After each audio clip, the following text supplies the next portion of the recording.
Hello friends, welcome in our channel. मैं हूं आपका दोस्त गोविंद शर्मा। जैसा कि आप सबको पता है कि हम इस चैनल पर जीएस करते हैं और जीएस मेरा नाम यानी कि गोविंद शर्मा। तो आप इस चैनल पर हैं जीएस विद गोविंद, है ना।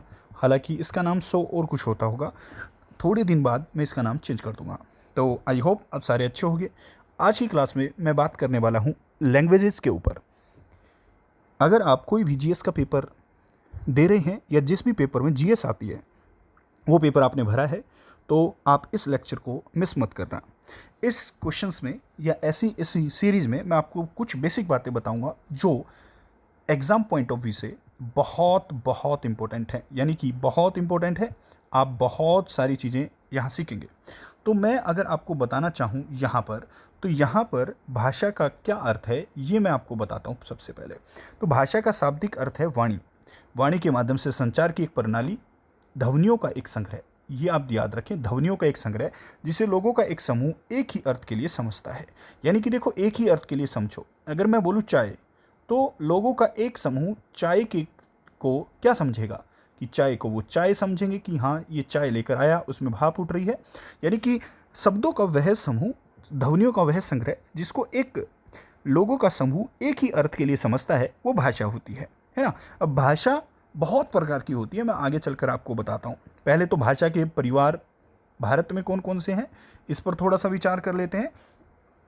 देखो, सामान्यतः जो भाषा है या तो हमें माता पिता से मिलती है या हमारे पूर्वजों से मिलती है ना। कुछ भाषा समूह ऐसे हैं, जैसे कि अगर आप हिंदी बोलते हैं तो आपके माता पिता हिंदी बोलते होंगे, इसलिए आपने हिंदी चुनी।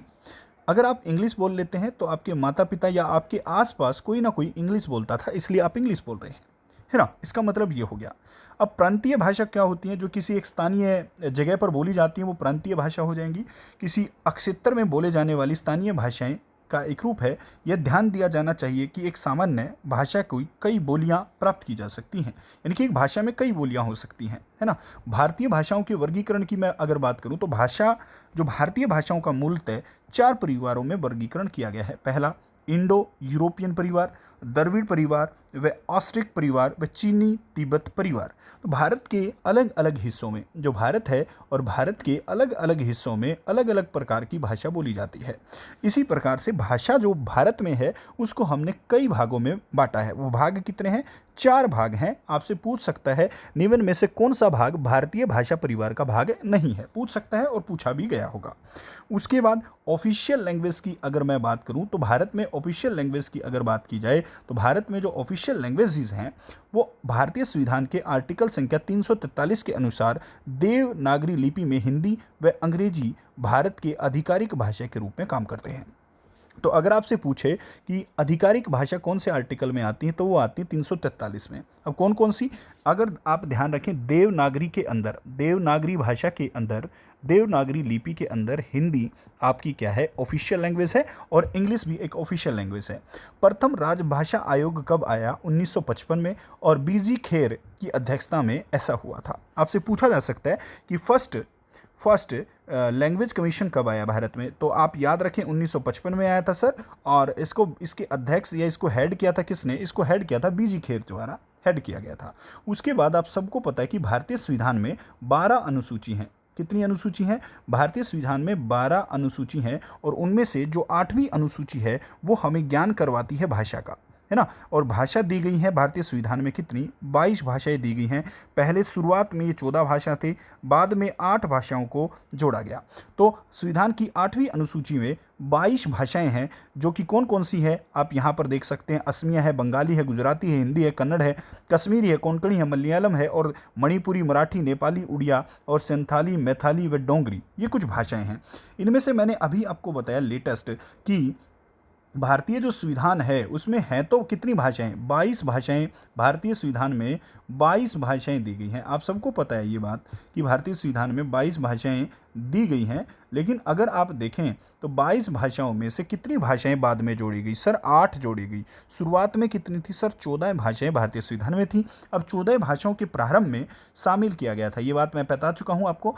अब देखो 15वीं भाषा जो आई वो सिंधी भाषा आई। कब आई? 1967, 21वां संविधान संशोधन द्वारा जोड़ी गई। और कोंकणी, मणिपुरी व नेपाली 1992 में। आपसे क्वेश्चन क्या पूछेगा कि 1992 में कौन कौन सी भाषाएं जोड़ी गई थी? तो मैं आपको बता देता हूं, 1992 की जो भाषाएं हैं उनको याद रखने की जो आपकी ये ट्रिक है ना, वो आप मेरे हिसाब से हमेशा हमेशा के लिए याद रख लेंगे कि इसको आप याद रख सकते हो नमक से। नमक 1992 में जो संविधान संशोधन हुआ था वो संविधान संशोधन था 71वां, और इसमें भाषाएं जोड़ी गई थी। नमक से आप याद कर सकते हो। सर नमक से न फॉर नेपाली, मैं फॉर मणिपुरी और कै फॉर कोंकणी बनेगा। तो कोंकणी, मणिपुरी और नेपाली भाषाएं 1992 में 71वें संविधान संशोधन द्वारा जोड़ी गई थी। और 2003 में 92वें संविधान संशोधन द्वारा बोडो, डोंगरी, मैथाली भाषाओं को जोड़ा गया। 2004 से 92वां संविधान संशोधन लागू हुआ। अब देखो आपको कैसे याद करना है वो मैं आपको एक बार बता देता हूँ बड़े ध्यान से।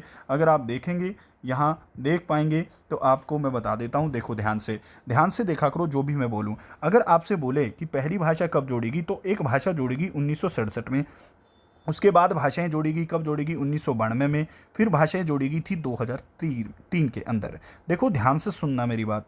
जो पहली भाषा जोड़ी गई थी 14वीं के बाद 15वीं, वो सिंधी भाषा थी। कौन सा संविधान संशोधन? सर 21वां संविधान संशोधन। 1992 में 3 भाषाएं जोड़ी गई जिसको आप नमक से याद रख सकते हो, नेपाली, मणिपुरी, कोंकणी। ये कौन सा संविधान संशोधन था? 71वां संविधान संशोधन। और 2003 के अंदर बोडो मास जोड़ा गया। इसको ऐसे याद रख लो। अब बोडो मास से कैसे याद रख सकते हो मैं आपको एक बार बता देता हूँ, हिंट दे देता हूँ इसका। सर कैसे याद रखेंगे? तो मैं आपको बता देता हूँ हिंट के द्वारा कि आप इसको कैसे याद रख सकते हैं। तो बोडो से बन जाएगा, बो से बन जाता है आपका बोडो, बोडो बन गया। डो से बन गया आपका डोंगरी भाषा, डोंगरी भाषा 2003 में जोड़ेगी।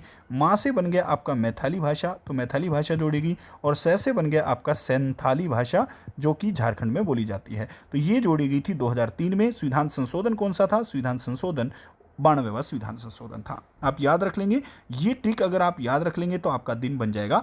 आई होप आपको ये समझ में आ गया होगा। इसको थोड़ा सा साइड करते हैं और अपनी मुद्दे पर आते हैं। तो कौन कौन सी भाषाएं कब जोड़ेगी इसको भी आप याद रख सकते हैं। अब अगला जो मेरा काम है वो अगला आपको समझाना है कि क्लासिकल लैंग्वेज क्या होती है। शास्त्रीय भाषाएं वो होती हैं जिनकी अपनी साहित्यिक परंपराओं के साथ साथ लिखित साहित्य का भी एक बड़ा प्राचीन भंडार पाया जाता है। शास्त्रीय भाषाओं में आमतौर पर डिग्लोसा उच्च डिग्री होती है, क्योंकि समय के साथ बोले जाने वाली ये शास्त्रीय लिखित भाषाओं से अलग हो जाती हैं। तो बेटा जो बोली जाती है वो थोड़ी आसान भाषा होती है, जो लिखी जाती है वो थोड़ी सी मुश्किल भाषा होती है। तो क्लासिकल लैंग्वेज की अगर मैं बात करूं तो फिलहाल भारत के अंदर 11 क्लासिकल लैंग्वेज हैं। यहाँ 6 दिया गया है जो कि गलत है, ये 11 हो गई हैं, है ना। पहली कौन सी जोड़ी गई आपसे पेपर में पूछ सकता है। तमिल 2004 के अंदर, फिर संस्कृत 2005 में, कन्नड़ 2008 में, तेलुगु भी 2008 में जोड़ी गई थी। अब इनको याद कैसे रखना है मैं आपको बता दूं। ये समय समय पर आपको बहुत बहुत तंग करने वाली है। एक सेकंड में थोड़ा सा यहाँ पर नोटबुक निकाल लेता हूँ और इसको यहाँ आपको बताता हूँ कि इसमें क्या होने वाला है। तो अगर आप देखेंगे यहाँ मेरे को बताने की कोशिश करेंगे कि सर अगर सर आपसे पूछा जा रहा है कि कौन सी क्लासिकल लैंग्वेज सबसे पहले जोड़ी गई थी, तो आप याद रखना तमिल जोड़ी गई थी। सर कब जोड़ी गई थी तमिल भाषा? तो तमिल भाषा यहाँ आप देखेंगे तो तमिल भाषा 2008 में जोड़ी गई थी, याद हो जाएगा। उसके बाद संस्कृत भाषा जोड़ी गई। सर संस्कृत कब जोड़ी गई? सर 2005 में जोड़ी गई संस्कृत भाषा। सॉरी, तमिल 2004 में जोड़ी गई थी ना, 2005 में जोड़ी गई आपकी संस्कृत भाषा। और संस्कृत भाषा के साथ साथ अगर मैं आप बताऊं कन्नड़ तथा तेलुगु भाषा कब जोड़ी गई? ये 2008 में। कन्नड़ तथा तेलुगु भाषा 2008 में जोड़ी गई थी। उसके बाद मलयालम भाषा मैं आपको बता दूं, मलयालम भाषा कब जोड़ी गई? 2013 के अंदर। और उड़िया भाषा कब जोड़ी गई? ये जोड़ी गई थी 2014 के अंदर। अब मैं आपको बता दूं कि टोटल क्लासिकल लैंग्वेज की संख्या कितनी है? 11 है फिलहाल। ये कितनी हो गई? 1, 2, 3, 4, 5 और 6। यानी कि जो 6 भाषाएं हैं उनको तो अलग अलग समय पर जोड़ा गया, और जो 5 भाषाएं हैं उनको जोड़ा गया 2024 में।